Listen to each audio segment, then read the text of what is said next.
Hi, my name is Jesse at Trash Panda, and you're watching the Zen Disc Golf Podcast.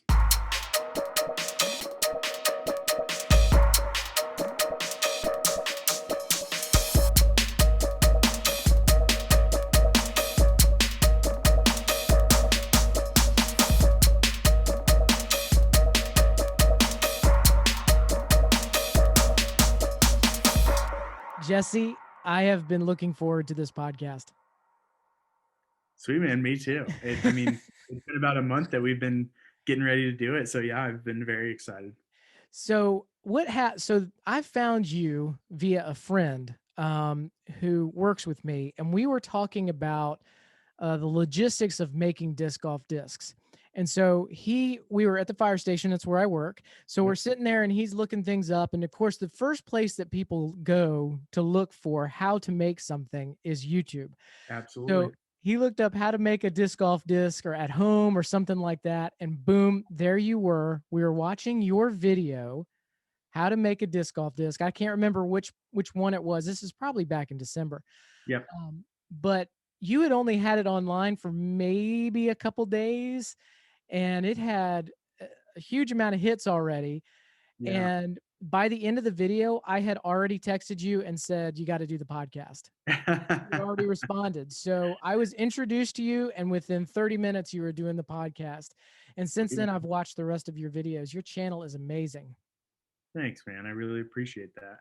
Yeah, when I started, I knew how to make a disc golf disc was one of the videos I had to do. And if you, the number two search engine in the world is YouTube, second to Google, thus, but also owned by Google. Right. And if you look up how to make a disc golf disc, there's two videos, Lat 64's and mine. And Lat 64 beat me to making a video about it by like 2 weeks. Saw And that one too. I wish they would have made that, 9 months before, because I would have been able to learn so much more. But yeah, if you want to see two completely opposite processes, you can watch mine, which is like the definition of DIY, and then Lat 64's, which is like, here's how real disc golf manufacturers make disc golf discs. So yeah, man. Right. And it was funny because he pulled this up and he goes, I found a guy who makes discs in his garage right here. Now, I had just finished Disc Golf Strategy and Tactics, where there's a whole section on how to make a disc, or how discs are made, rather. Yeah. And so I knew via researching the web and YouTube that there was no such video on the internet of a guy making discs in his garage. I knew there was one of Latitude 64 doing their thing. And I said, oh, you're just talking about the Latitude 64. That's not in somebody's house. No, look at this guy. He's Yeah, making his own disc. And we popped it up onto the TV and we were watching it. And there you were. that's awesome, man. Well, I appreciate the support. So yeah, I've been looking forward to this show. I had some, pros and some other types of people lined up to do the show, but I'm like, I can't wait for this Trash Panda guy to show up. There's something ambiguous about the name Trash Panda that just gets you excited. So we'll leave it to that. So by now, our listeners who aren't aware of Jesse at Trash Panda, you probably understand this dude's making discs in his garage. And like he said, the epitome of DIY. He doesn't have an injection molding machine per se. Yeah.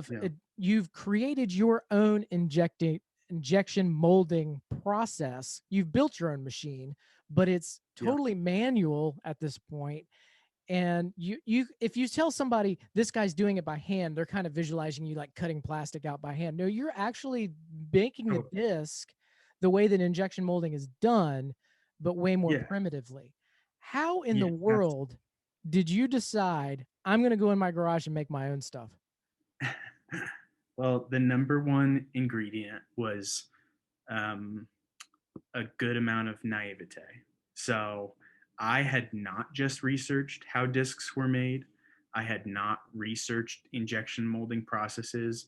I did not know about plastics very much at all. One of the important pieces to Trash Panda is, yes, I make discs out of my garage, but it's out of recycled materials. And sustainability is my main thing. If I have a thing at all, it's sustainability. And so the recycled materials is really an important part. And my brother and I, for a few years, had been following this company called Precious Plastics out of the Netherlands. And they basically had made some kind of DIY machines to make recycling available to the average person. And so you can buy these machines from people who are making them, or they've made the plans available for free. It's a completely open source platform, and you can just get the plans and make it yourself. And so, I mean, not to put it too simple, because it really was just this simple. I was like, I've been playing disc golf for 12 years. I'm in my 13th year now, but in my 12th year, I was like, for 12 years, I thought it'd be someone's got to use recycled plastics. Someone's got to use recycled plastics. And I can define what that means as opposed to an Innova Echo Star or a, dynamic biofusion. That's a different type of recycled plastic. I had been thinking that for so long. And one day I was like, I can learn to make that machine and make a disc in my garage, and it'll be easy. And those were my famous last words. You seem kind of like a guy who gets really passionate about something and then says, "Here, I have this passion. Let me turn this into a project." And just got that can-do attitude. I love it. That reminds Thank me of you. me, where I'm just like, yeah, I love this thing, this type of music. I'm gonna go make it. Or I love disc golf. I'm gonna go do something with disc golf, whether it's writing a book or a podcast. For Have you sure. done anything else in the past where you've just been passionate about it and just said, I'm gonna go build this? Yeah, I mean, you're definitely the first person to hit the nail on the head in terms of my personality so quickly. Uh, it's almost scary, like you were reading like my diary or something. I But was. oh, there we go. That Your makes wife more sent it to sense. me. Beautiful. Uh, so yeah, I mean, my brother has referred to me as an addictive hobbyist, and for me, it was like I get into something and I am in. So if I'm, whatever it is, if I'm getting into it, I'm getting into it. And for me, in the course of my life, a lot of hobbies have fluctuated. Like I've had some, and then some have actually stuck. And so when it came around to starting Trash Pin and really wanting to make it more than just a one-time project, but a long-term pursuit, it was I looked internally and I was like, what is it that I've always loved? And disc golf has always been like, it's my longest lasting hobby, and it has been the thing. If you find me in a season with a lot of free time, say I was in college and I had, summer break, or if you find me in a season where I'm just having a really hard time in life and I need to get away and process that, like a very zen disc golf mindset right there, you'd find me on the disc golf course. So it was, I mean, I've played disc golf alone so many times. It is unbelievable. I like there was a summer where I played every single day by myself, and it was probably the happiest summer of my lifetime. Um, so yeah, anyway, all that to answer your question, yes, I have gotten into things and gone full bore with them. For example, like in college, I got into riding bikes, and then my buddies and I were like, "Hey, we should raise money for clean water in developing nations." So we actually rode our bikes across the country and raised $60,000 for charity water. So Wow. yeah, that's like good I knew there'd example. be other things. Yeah, Keep I'm talking. telling you, you hit the nail on the head, and it's creepy. I've been No, called yeah. worse So at that this. that was, I mean, that's another good example of having gone full bore into something. And then I guess just the other seasoning in that whole concoction is just I grew up with a dad who was a handyman in all sense of the word. And so if something broke, we fixed it, we learned how.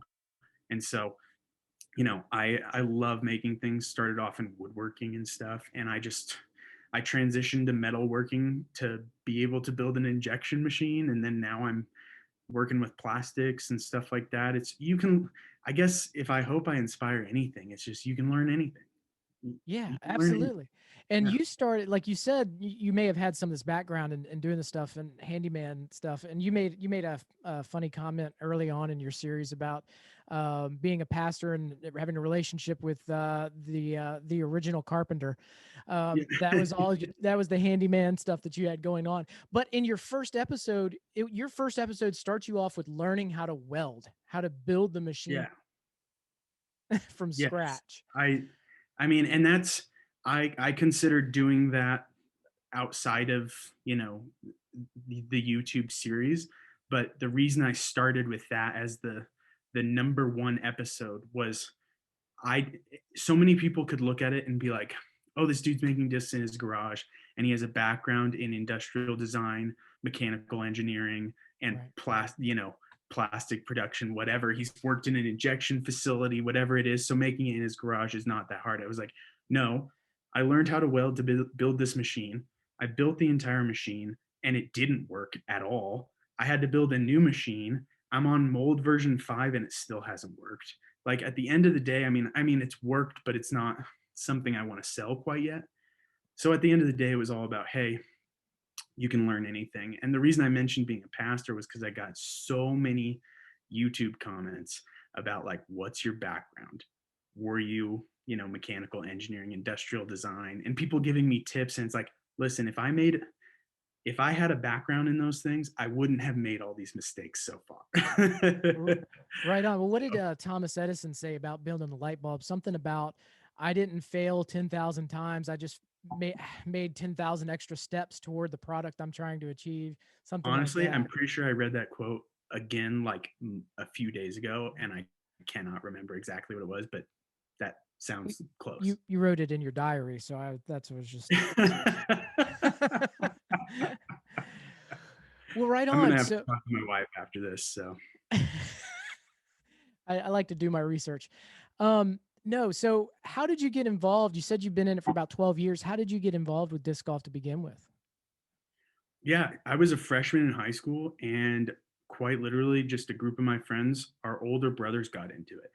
And I'll have to ask one of them sometime. I have no idea how they got into it, whether it was at a church camp or to smoke weed, or who knows? I have no idea why they got into it, but we, as the little brothers, kind of were like following in their footsteps and got into disc golf and started playing. And it just, I mean, for me, it just totally stuck. Early on, you got, 5 freshmen in high school. All they care about is throwing as far as they can.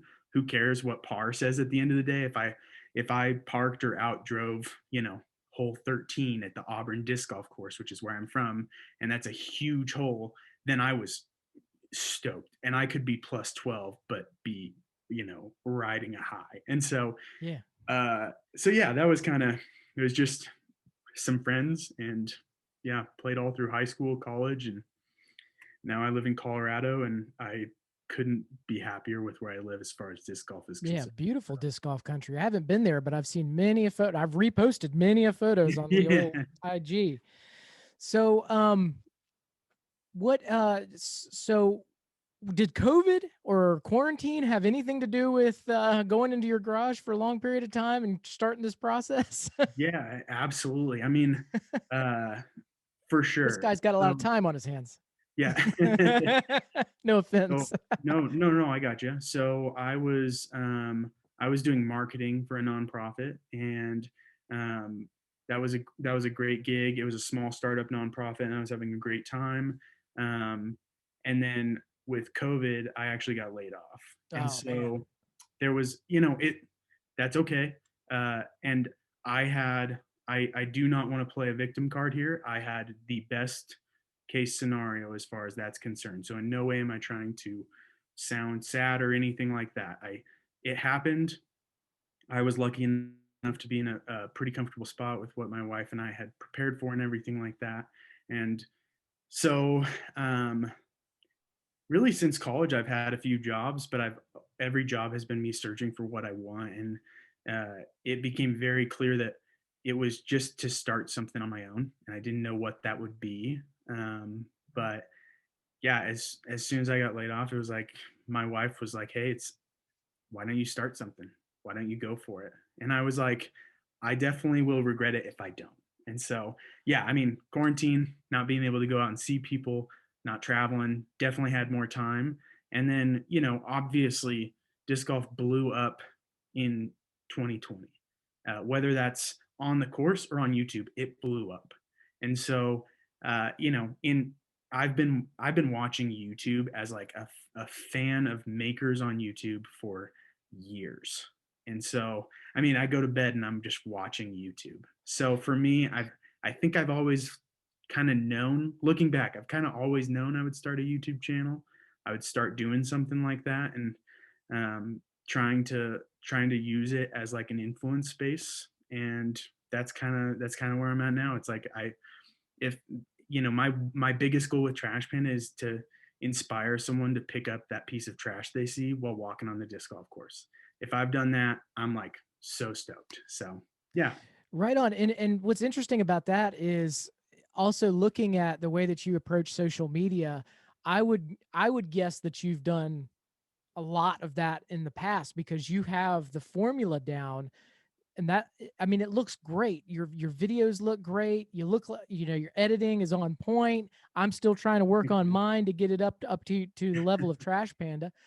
But that's why you've exploded, because you've got something you're passionate about, something that is interesting that no one else is doing, and you're making it on social media look great. Like you know Thanks. what you're doing on social media.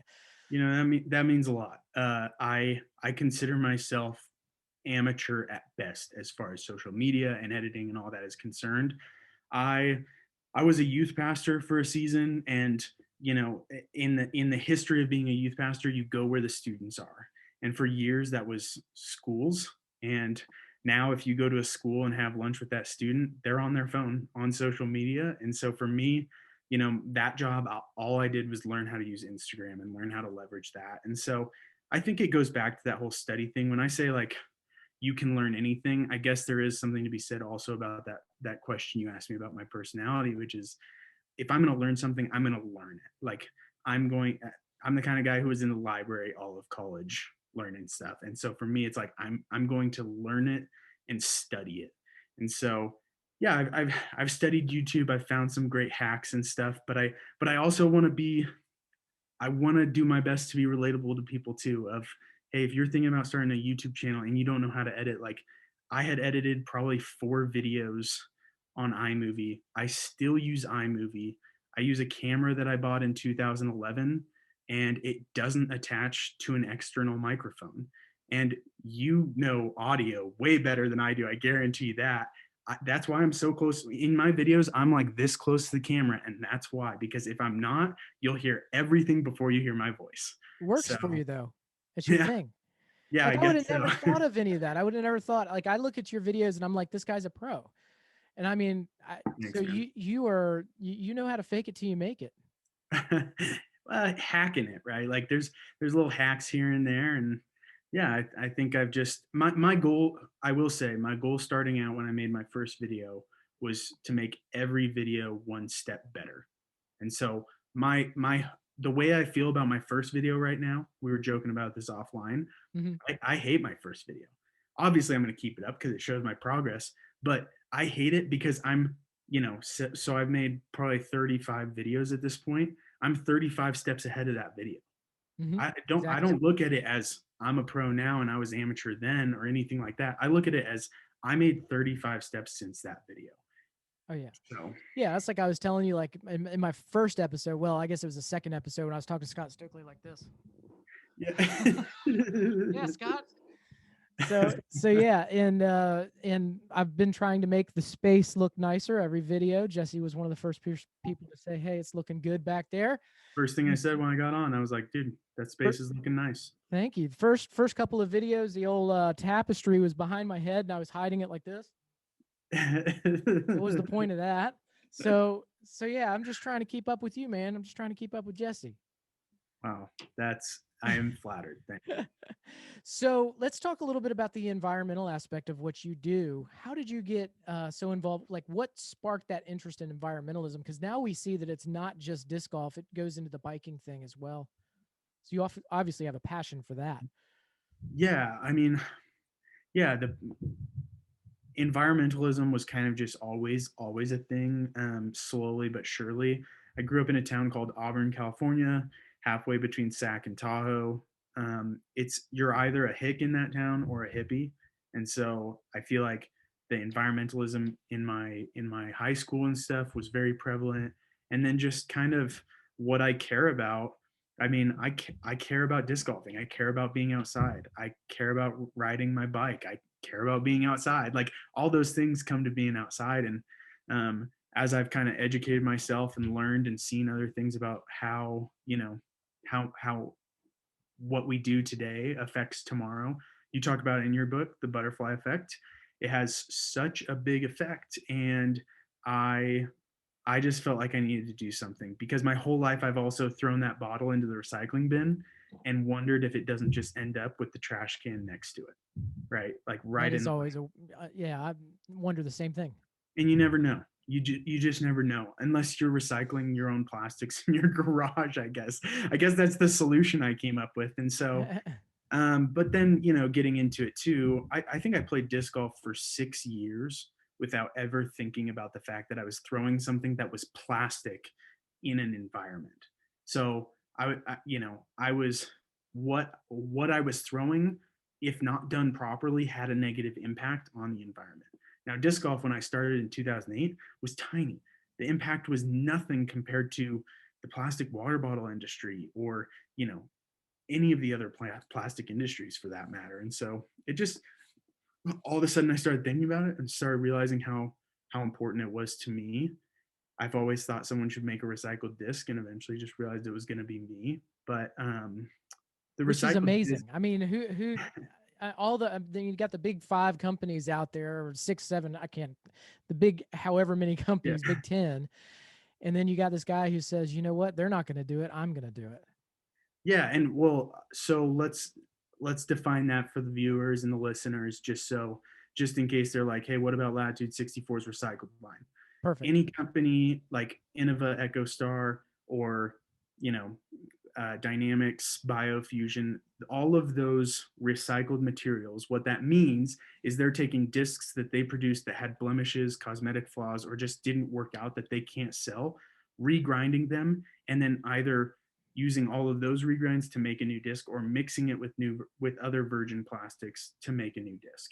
Now that is extremely positive, and I do not in any way want to communicate that that is a negative thing because they're taking something that would otherwise end up in a landfill, and like I can guarantee it would end up in a landfill and making a disc out of it. That's huge. For me, I thought, okay, how many discs are made a year versus how many water bottles, how many bottle caps, etc. There is a plastics industry outside of disc golf where there are massive amounts of plastics being produced. And for me, it was like, what if we took those plastics and made a disc? Um, so far, it's made a really hard disc and a somewhat slippery disc, but we're in the perfection process and we're just kind of perfecting the disc as we go and trying to figure out a plastic that works. It might not work, and I'm okay with that because for me, the disc is the tip of the iceberg. The iceberg itself is, for me, my slogan is grow the sport sustainably. Right It's on. for me, that's the iceberg. So whether it's you now use a reusable water bottle because of Trash Panda, or you pick up a piece of trash you see. I mean, I did a video recently where I went out and picked up trash on a course that's notoriously dirty. I walked out of there with like 4 bags Oh, I of saw that. trash It's and incredible. a bucket full of trash, and I found the bucket. So it was just like a ridiculous thing, but I had the thought while doing it. I was with some friends and we were kind of talking about it. We were like, what if every single person who played disc golf here had picked up one piece of trash? Like, I guarantee you, I have not picked up the amount. I know the traffic at that course. I have not picked up the amount of traffic or of trash in that day versus every person who's played there in the last 2 weeks. And so that was a pivotal moment for me. So yeah, the iceberg is sustainability. The tip of the iceberg right now is just is making discs, which, I mean, there's also something to be said about DIY discs. Like, Patrick, I'd love to have you out here sometime and you can make your own disc. Like, Yeah, let's do it. there's a feeling to that that's crazy. So yeah. Right on. And and you made me think about a chapter that I wrote at the end of Zen and the Art of Disc Golf, where I was talking about how the course is a microcosm of what's going on inside your brain, inside your mind. If you're constantly around that clutter, and you're not physically doing anything about it, it's the same thing going on in your life. My favorite chapter. uh I didn't know when, but I knew at some point I was going to have to read this little excerpt. This is not my words, this is Patrick's words. But The next time you see those cans on the ground, speaking about cans on a disc golf course, don't just grumble, pick them up. You have not only done your part to clean up the course, but you have done your part to grow the sport. And if I may get a little metaphysical, that's Patrick getting metaphysical, not me, in some ceremonial way, when you cleaned up those cans, you made an effort to clean up something that is going on in your internal world.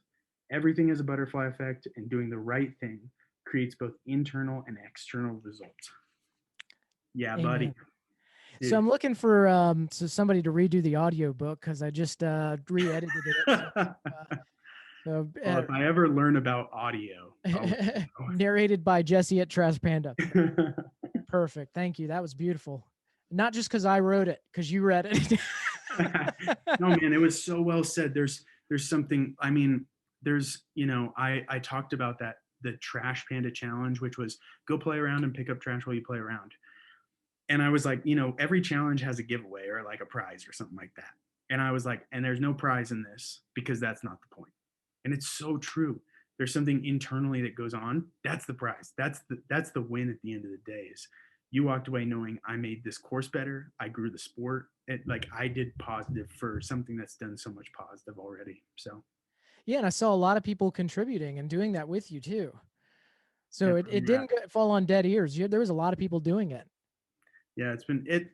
I mean, that is number one, the coolest part about having a YouTube channel, having an Instagram, engaging with people, building relationships, and then just saying something and then someone doing it. Like being able to say, hey, like go pick up a piece of trash, and then people posting about the trash that they picked up and stuff. It's like it's mind blowing. It's an honor to be able to have those people, to know them, to build the relationships. I mean, yeah, it's awesome. Well, I tell you, you're really out there doing stuff and it is spreading. I'm watching it because, I'm forever watching that hashtag disc golf, hashtag Zen disc golf, and Zen disc golf gets plopped on a lot of things because I think it's in one of those random tag generators now. So, Yeah.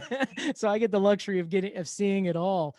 But yeah, I've seen a lot of people doing things, these projects with you as a result. I want to fall back to the plastic thing because I thought it was interesting that in the beginning, in the beginning videos, you weren't just going to make a plastic injector or an injecting molding machine.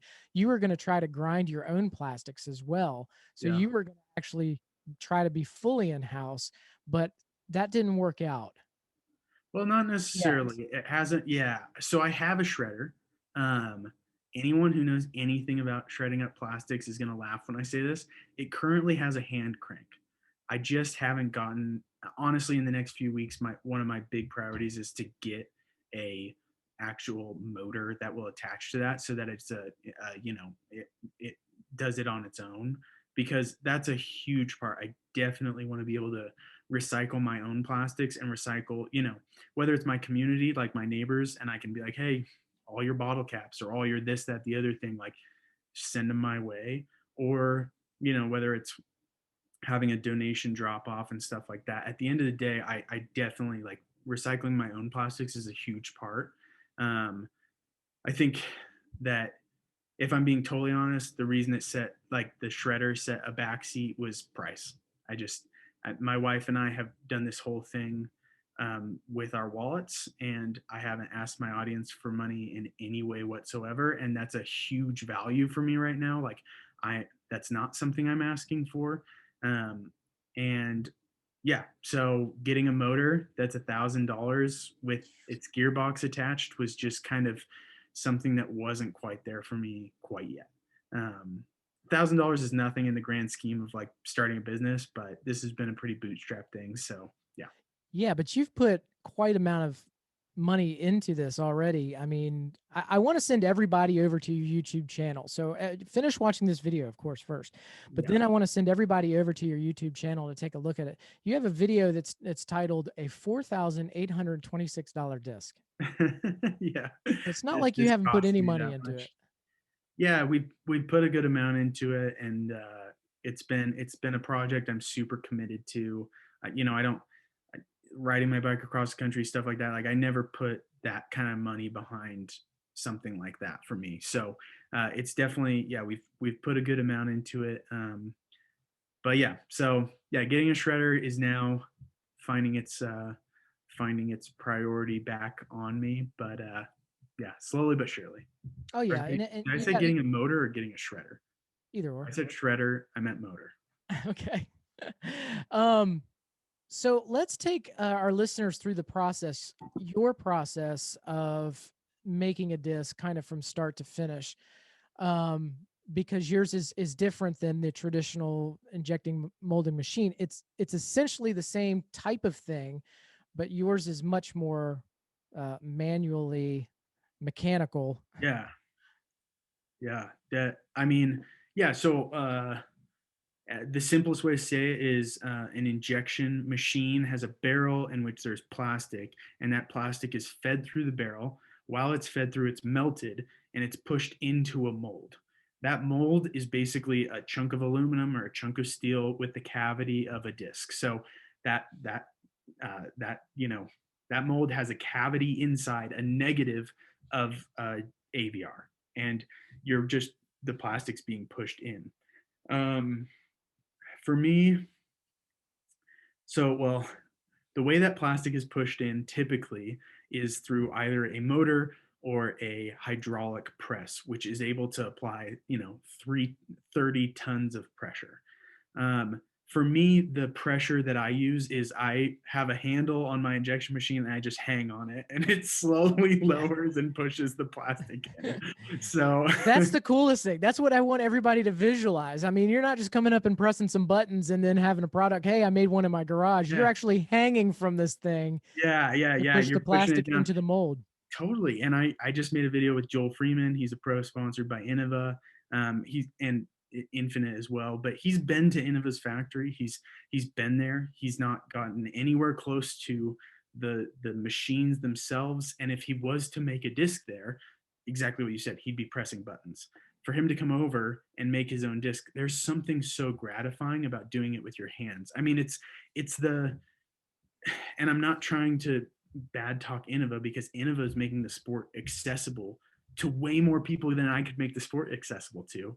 But it's the conundrum of like an IKEA coffee table versus a coffee table that you built. Like Sure. it's a different thing, and there's a pride and a value that comes with something you made yourself. And so that's definitely a long-term goal with Trash Panda. I'd love to have a little facility where people can come and pay to make their own disc, walk out of there with their own disc. I mean, you literally get it in your hands and it's like a hot cookie because it's literally hot out of the oven. It's hot in your hands and you're like, this is crazy.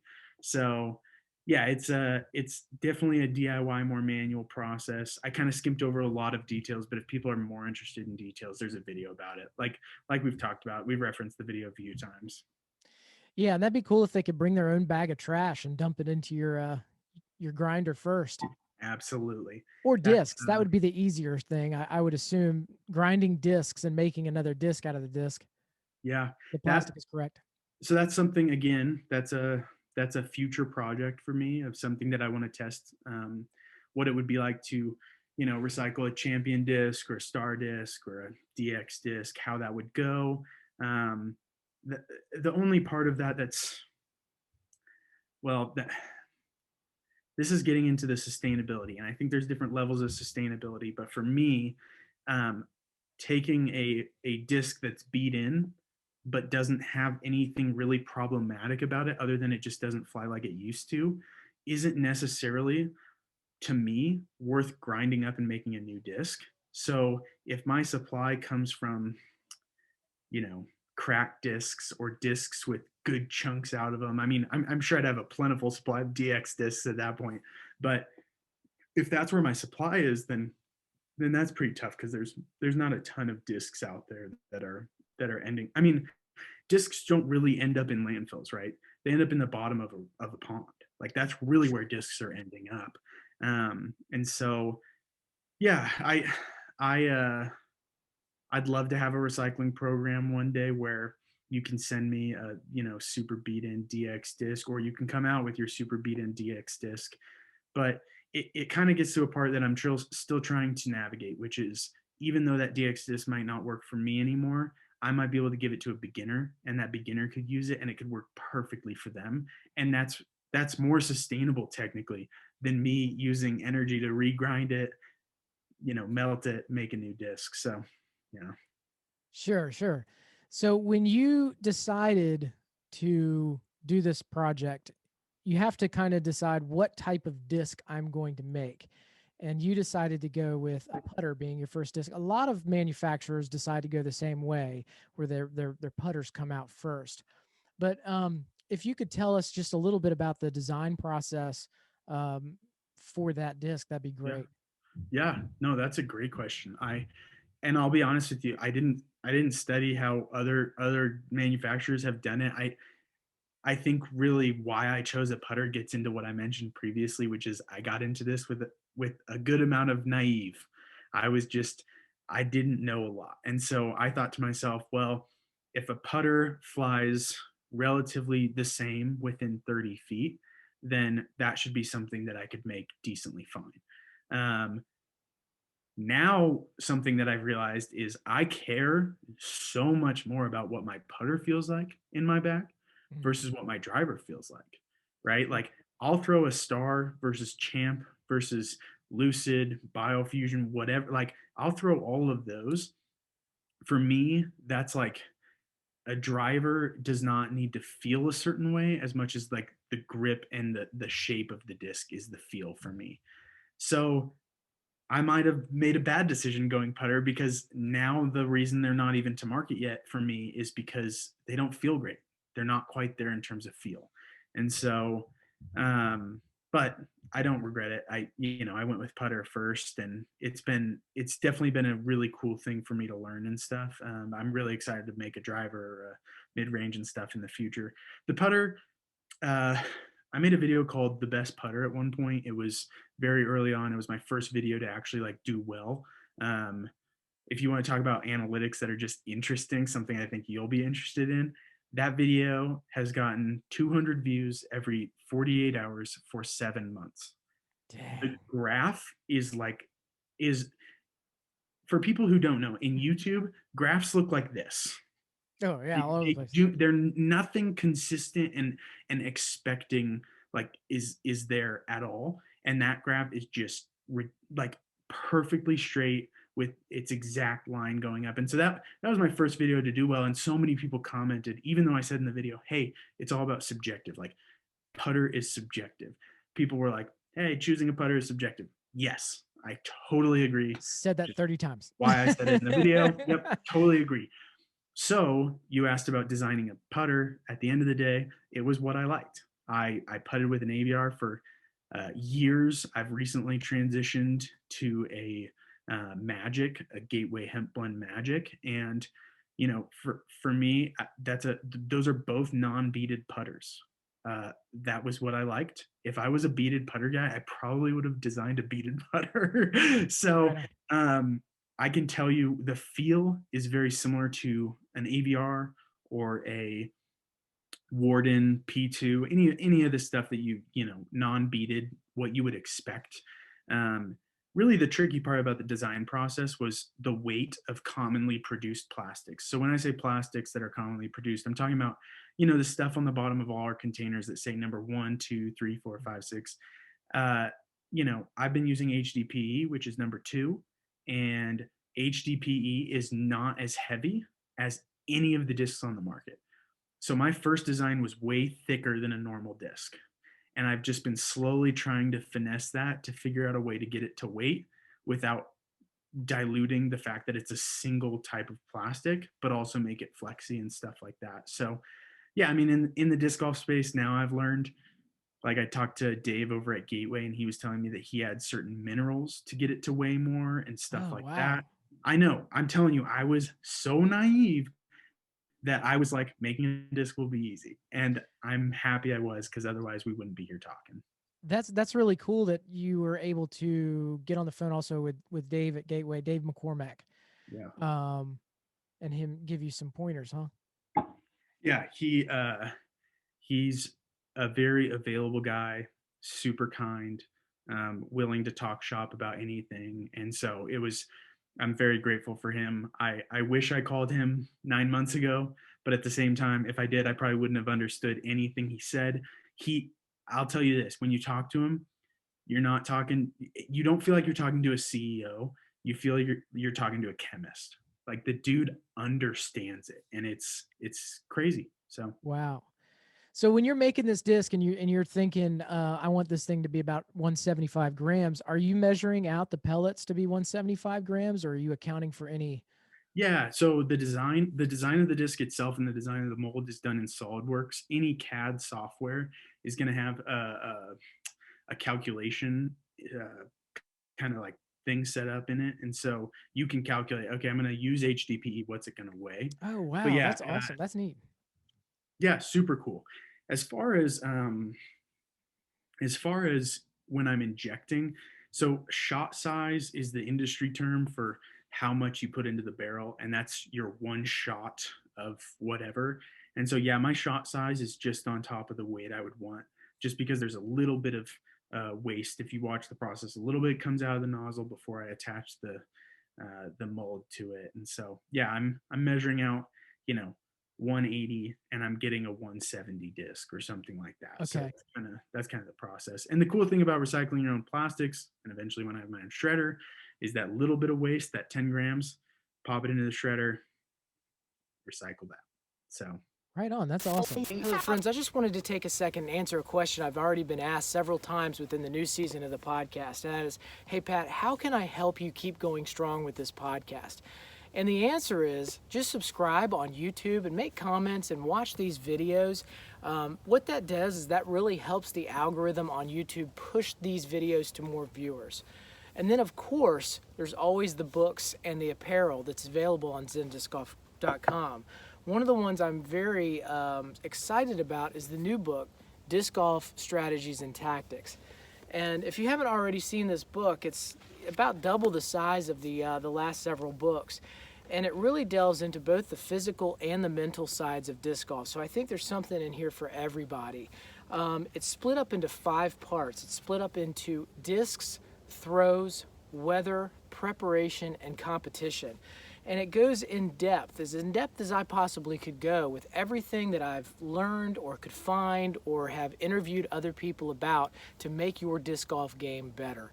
So subscribe, make comments, watch videos, and if you feel inclined to, purchase the books on Amazon, the apparel on zendiscgolf.com, and let's get back to the show. So you've had a number of prototypes that didn't work out, and my favorite was the first one. As a matter of fact, my favorite was the way that you described the first one in your different videos as being like a Fruit Loop composite or something. it was like a Fruit Loop turd, honestly. it was it was by far from anything I thought I'd make when I was making my first disc. So what happened with? Can you lead me through like some of the generations of the Trash Panda putter and Yeah, for how sure. you made adjustments to them? Yeah. I mean, V1 was the recycled turd. Quite simply, I made a significant mistake on the SolidWorks file, and that's the CAD file. And thus, the machinist made a mold that did not look like what I had initially intended, but that looked like what I had designed because it was a mistake. So that came out with a super thick flight plate, and the plastic just kind of congealed and just looked wonderful. There's a thumbnail you can find about that. V2 was another, the next version. It was a fix to that, and it came out. Uh, it was super understable. All of the weight was in the middle because I was trying to get it up to the right weight. The edge was super thin.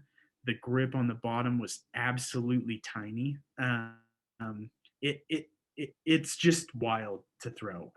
Joel and I just did a video on his channel, and we throw it in that, and you can see me throw it, and it's just super hard to throw. He throws it. It's not easy. Or I have a video called the first, how many throws till I ace, I think is what I called it. And it was trying to throw that disc until I ace, because I made a disc. I want to be the first to ace with it. I threw it like 150 or 170 times, and you can see it fly. It's super understable. Yeah, I noticed that. Oh My my. question for you about that was, did you walk over and pick that disc up every single time? So I Throw it had 150 times? I had 10. Okay. So if you look closely, they're different colors. Some of them are different colors and stuff.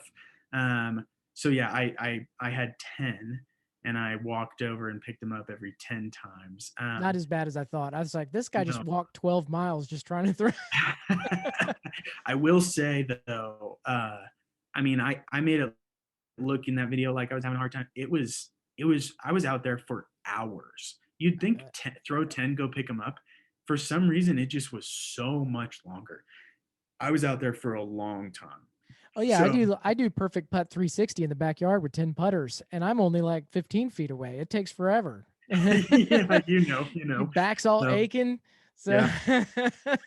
Yeah, the first one super understable, the next one a little more stable, the next one a little more stable.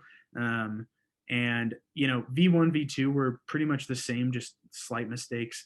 V2 or V3, V4, pretty much the same slight mistakes. So V1 super understable, V 3, 4 more stable. V5 now is more overstable, but it's lightweight, and so it's just slowly sneaking up on that right thing. It's it feels V5 now feels not the plastic but the shape of the disc feels like a perfect putter. It feels great. So now my next step is to start testing new plastics because it's uh, the plastic itself is not the most ideal feeling. There might be a way to mix it, design it, and maybe mix in minerals like David talked about or something like that. But I want to start testing some other plastics too. when he Um, says minerals, what are we talking about? when he says minerals, we're talking about calcium carbonate, talc, barium, Oh stuff that I wow. don't understand. So, yep. Baby powder, just going yeah. just Yeah. try it all. A little bit of cement. Well, and that gets into, we've talked about sustainability this whole time, but one of my biggest desires in making a disc is to make it not only recycled, but recyclable. And Dave actually told me most all of the discs on the market are recyclable, but there are not systems like governmental systems in place to recycle those things. And so for me, if there's a system in place that recycles number two HDPE, I would like if in 300 years someone finds one of my discs at the bottom of a lake that they would look on the bottom and it says number two, and there would be a system in place to recycle that. And so mixing stuff is a harder conversation because it affects recyclability, and that's Gotcha. something I'm slowly learning more and more about. And that brings up a good point where you've mentioned a couple times about the disc being at the bottom of the lake. What about biodegradability? Yeah, like a biodegradable plastic or Yeah, like making the disc out of something that when it gets lost, that eventually it just disappears. yeah, totally. uh, there's two answers to that. There's what exists now and what exists tomorrow that we don't know yet. What exists tomorrow we don't know yet is super hopeful because work is being done every single day to make stuff like that. So hopefully something comes up and you know currently you know if this disc ends up at the bottom of a lake, not only is it slowly degrading, but it's also polluting that environment. Maybe one day there's going to be a disc made out of something that has something in it that it hits the bottom of a pond, and not only does it disappear, but it feeds the environment. Who knows? Like we might be making stuff like that. So there's positive in the future. The current state of things is there are um, well, okay. Then the current state of things, there's two different things. One is it takes a plastic water bottle, like a thin, like crunchy plastic water bottle. It takes 450 years to decompose. Wow. So a disc, I mean, we're talking thousands of years Right. minimum. And so that is thousands of years slowly affecting that environment, slowly polluting, et cetera. And so I think the next best step is discs made with more renewable resources and something that's currently being called bioplastics. Bioplastics are what you mentioned. It's a biodegradable plastic. It's a really interesting conversation because biodegradable plastics are biodegradable within, I'm going to throw out numbers, but these are just hypothetical, but it's close to what's accurate. Those are, so say you get a little cup at a brewery that's made with a biodegradable plastic. that is biodegradable in 3 months at 60 degrees with X, 40% humidity. Wow. So for that to biodegrade, it actually has to go to a biodegrading facility. It Okay. really doesn't biodegrade in the environment because of the fluctuation in temperatures and stuff like that. Wow. So I know it's crazy because then that just feels like I was tricked, right? Like I feel like I'm tricked because I'm like, I thought it was a biodegradable plastic. I didn't feel bad about using it. So it's a funky world, but the most important answer, I guess, in all of that is just to say work's being done today that will develop something tomorrow that we don't know about yet, that I would love to help the disc golf community use more of that. I mean, a great example is plastics are made with crude oil. One environmental step we can take is using something more renewable like a corn oil. And Dynamic Discs recently announced they're going to launch a eco plastic, which is using more renewable resourced oils like a corn oil to make it. So there are steps we can take now, and I'm excited to see the disc golf community taking those steps, and uh, I'm happy to be a part of them when they happen, and I'd love to work with the companies to make sure they do happen. I think you're at the forefront of what's going on with that. I think you're going to be a great resource, regardless of whether it's your own company out of your garage or I could totally see companies resourcing you as time goes on. Yeah, I'm having some fun conversations that I can't totally talk about right now, but we'll be seeing some more stuff in the community, and if I can help influence something like that, that's just amazing. I'm honored to be able to do that. So So I know the question that's on everybody's mind right now, as we get close to the end of the podcast, is how are they going to be able to get these recycled discs from you? yeah, so I'm working on that. I'll give a little sneak peek. I they're not, if you watch my videos, I throw them. They're totally throwable. They're fun to throw, but they're not great discs. Like I still won't use it during a round, partially because I'm trying to optimize my bag for what I do in tournament play, but also because it's not the greatest disc. It's hard. It's not as shock absorbent. It might get a roll away more. It might not, connect with the chains as easily. And so for me, I'm working on testing some new plastics to hopefully be able to launch something. If the next few tests of plastics don't work, I'm hoping to be able to make 100 or so prototypes available to the public. The easiest way to know about that is to hit up my website, and there's a little spot under the shop tab where you can become one of the first to know when recycled discs are available to the public. Uh, I'll be clear though. I set that up thinking that 100 people would sign up to know, and you know then uh, then they'd be able to uh, hear and everything like that. Then you went I viral. yeah, I have just under 3,000 emails now in there waiting to hear when they come out, and so it's unfortunately, I'm not going to be able to make them super available to the public, but I'm hoping to just slowly get better and better at that. And so, yeah, if people want to know, that's the best place. I mean, watch my YouTube videos because that's obviously where I'm going to announce it, but I'll announce before that on those emails. So, Right on. So what else can we look forward to from Trash Panda? Anything else coming up in the near future? yeah. Oh, well, I'm taking a second to think about it because I'm thinking about what I want to tease. What secrets he wants to let out of the bag? Yeah. Hold on, let me get your journal. Here it is. Oh, there we go. You can tease It's a for it's me. a coaster. It's a coaster.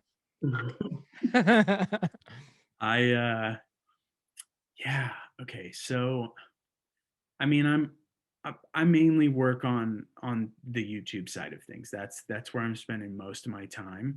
And so you'll see me testing new plastics. You'll see me making discs out of you know, fun plastics. I well here's a good one. I mentioned in a video, or we actually talked about the video, the Trash Panda Challenge video, where I picked up trash while playing at a disc golf course. I'm gonna make a disc out of trash I found at a disc golf course, and that'll be a video that's coming up soon. Awesome. So that's a fun one, just because like it's the epitome of the most cliche thing I could ever say, which is trash into treasure. Like, I mean, I played disc golf for years and just stepped over bottle caps on the course, and now I'm going to be making a disc out of that, which is so cool. So that's going to be a fun video. I'm also announcing a partnership with a company in that video, which I'm really excited about. So that'll be fun too. Gosh, what else? I don't. I can't say some things because of some contracts and stuff, but I'll just say I have some partnerships coming up with some companies that I'm really excited about. But that's great. That means that you're being super successful, and I'm so happy for you, and that your successes come relatively quickly. And like I said, even for me, it was, hey, check and see if anybody's making these discs at home. Found a guy. No, you didn't. Yes, I did. Here it is. Put it on the screen. All right, I've already texted him. He's on the show. So great. Yeah. Yeah, no, and I'm super thankful. I mean, you said it's come relatively quickly. Talking numbers, the average YouTuber to get to 10,000 subscribers, which by the way, I'm not at 10,000. I'm at 7,000 right now. But to get to 10,000 subscribers, the average YouTuber takes 5 years. Jeez. That's the average number. And so I am super grateful that people have been following, that people have subscribed, that people have supported. It means the world to me. So yeah, it's come relatively quick, and in the grand scheme of things, it's come very quick, and I'm very grateful. Yeah, and I've been watching it, and in the beginning, because I scheduled you as soon as I could get you in, because my calendar was filling up very quickly from starting in January. I said, Yeah, I need this guy on the podcast. I'm really excited. This is the exact people. This is the type of stuff I love talking to you pros. I love talking to you guys. I love talking to in all sorts of interesting people. But for sure. when I saw you, I was like, this is the kind of stuff that I want to really do and branch out and focus on. So I was really excited when I saw that. But anyway, Dude, Jesse, I appreciate it. thank you so much for coming on the show. Appreciate Absolutely. you. Oh, honestly, I'm honored to be here. I in the time between when you found my video and we were doing this, you actually sent me some books, which I'm very grateful for, and I was able to read your books. One, I guess, another hobby of mine is that I love reading, and so reading your books was fantastic. I'd highly suggest if there's a beginner out there who hasn't read the strategies and tactics, that's like the Bible as far as disc golf is concerned. But then Zen and the Art of Disc Golf was like just, I mean, if I'm being honest, the reason I love disc golf is because of the therapy that it's provided for me for the past 13 years, 12 years. So for me, it's